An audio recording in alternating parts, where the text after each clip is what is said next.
This video was created during the 2023 WGA and SAG strikes. Without the labor of the writers and actors currently on strike, Ahsoka wouldn't exist. Learn more about the strike at the link in the description.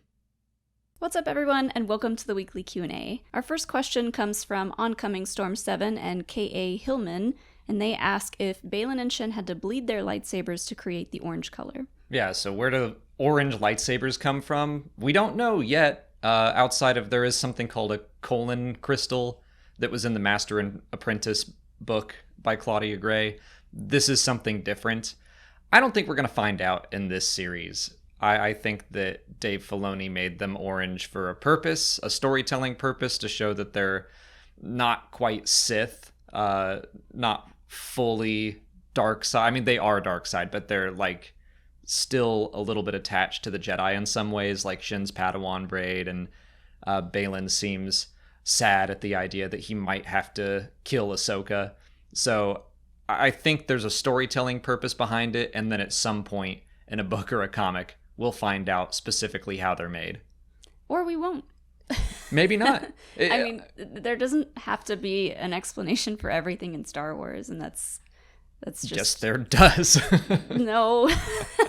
I mean, I think that they did have to do something along the lines of bleeding their crystals. Obviously, it's not fully bled to be dark side, so... You think it's like a half-assed bleed? Yeah, I think that it's shoddy craftsmanship is what it is. Baylan's like, I don't want to go full red. I'm just going to bleed it just a little bit. Yeah, you gotta like add a little more anger to it every day to keep it orange, keep it from turning green or blue or whatever other color.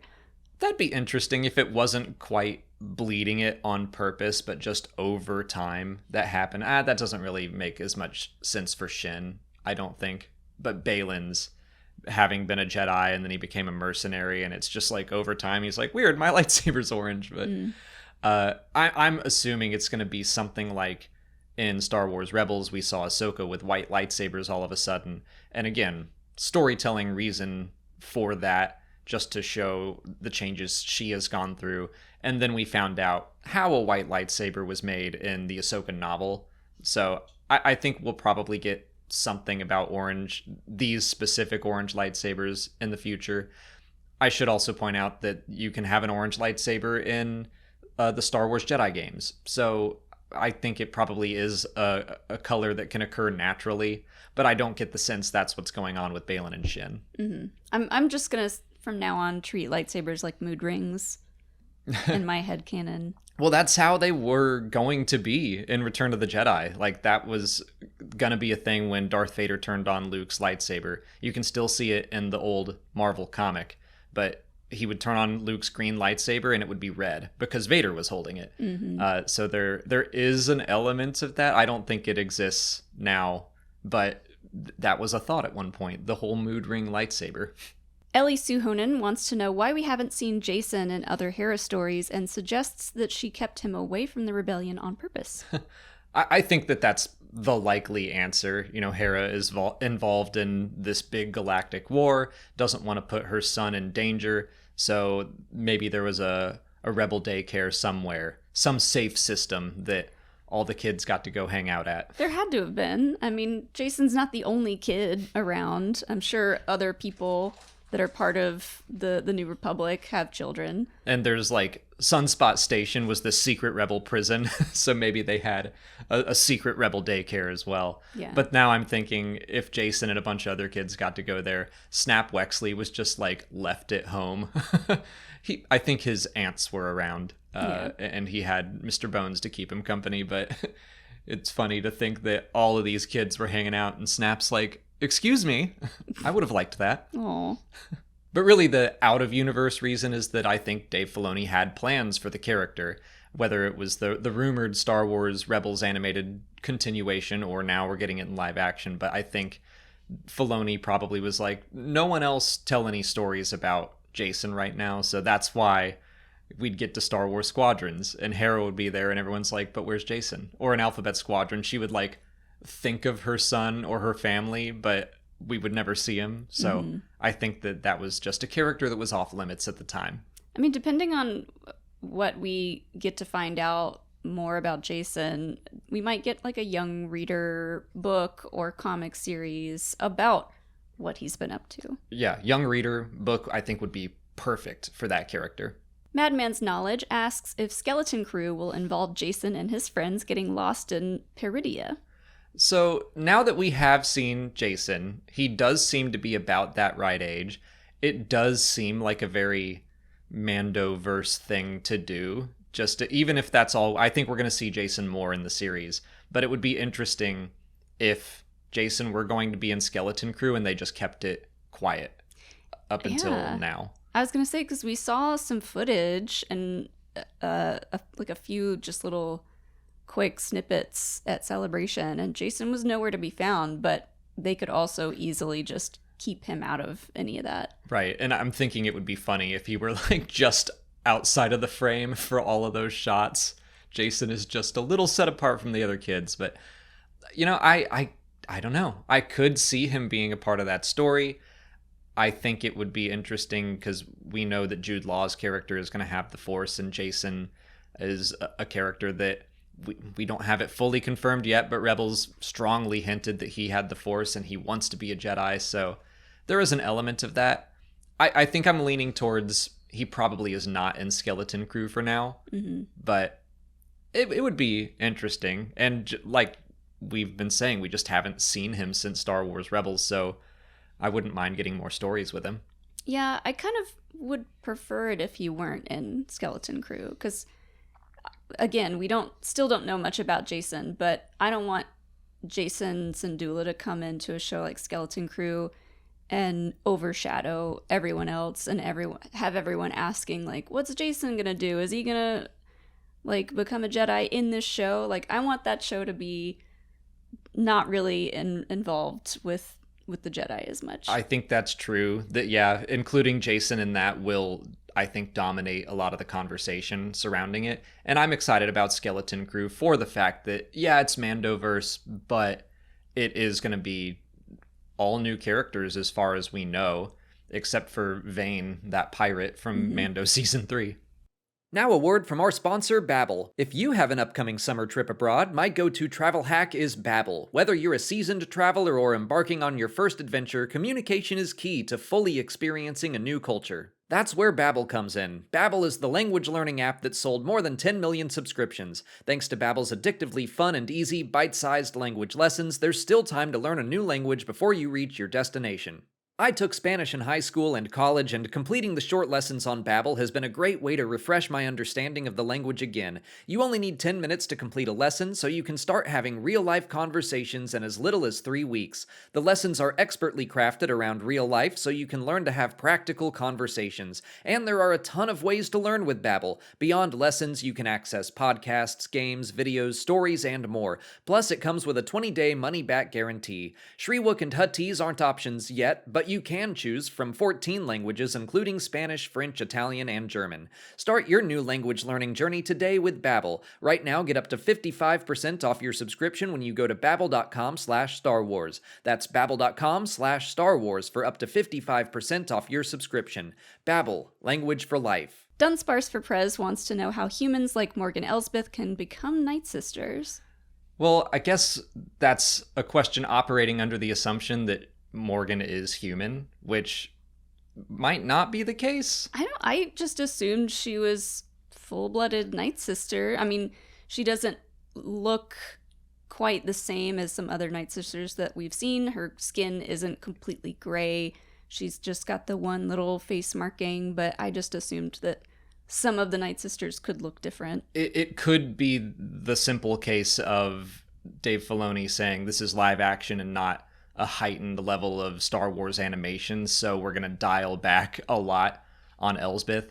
I do think she looks human, and my wild theory is that maybe she is using magic to hide her true appearance.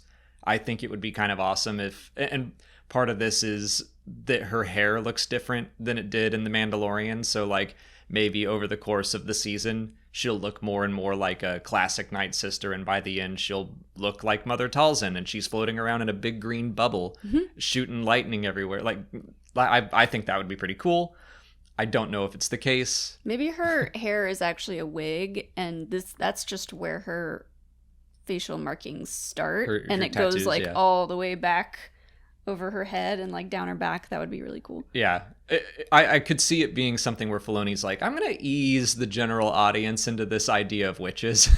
And by the end of the season, we're going to go full Night Sister. I think that would be cool.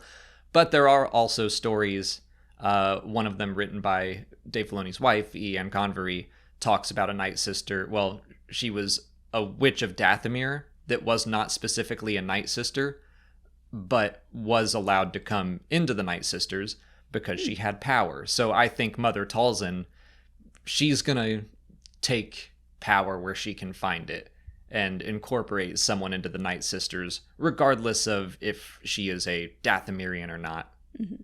Lennon X asks if Chopper or Grogu is a bigger diva on set. I think it's probably Chopper. I agree.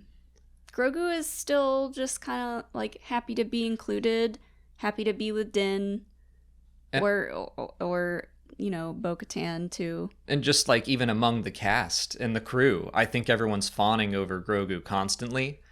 Meanwhile, Chopper probably has a chip on his shoulder where he's like, I was here first. Mm-hmm. And he's seeing everyone fall in love with this baby Yoda. Yeah. I think Chopper is probably rolling around angry at everyone all the time. He's like, I can be cute. Yeah. I just choose not to. I'm cute. I choose violence. Yeah. I saw someone ask, like, would you really let Chopper babysit your child as Hera does with Jacen? And I'm like, hey, that's a good question. Obviously, Hera trusts Chopper, and Chopper is intensely protective of his family. But he and Ezra also got into, like, straight up fist fights, I guess is what you would call it with Chopper. Mm-hmm. I could see Hera sitting Chopper down and being like, look, while you were charging, while you were powered down, I installed a kill switch somewhere in this bucket. So if you hurt him, you're gone, buddy. You're gone. And then he's like, oh, dang. Oh, dang. That was my best Chopper impression. It was bad. I don't think Hera would have to do that. I think that Chopper would be very protective of Jacen and would treat him perfectly well. It's strangers that Chopper's like, I don't care. Mm-hmm. I just think that Chopper would appreciate Hera coming down to his level as far as brutality goes. Yeah. To be like... speak his language. You have to take care of him. And if you don't, I'll know. And you're gone. This has been a bit of a shorter Q&A because we're getting ready for Dragon Con. We're kind of having to rush through this, but we still wanted to end this episode out with a Star Wars conversation card written by our friend Kelly Knox. This says, my Knox ingest energy from power cables. Do you have any favorite late night snacks? And I figure we could just make this Dragon Con themed because when this video and podcast come out, we will be at Dragon Con. So what's your go-to Dragon Con late night snack? Well, to be honest, it's whatever's close. It used to be pizza, but they used to sell like Papa John's pizzas there, like whole out on pizzas, the floor. Yeah. And you could just get a slice of pizza or a whole pizza.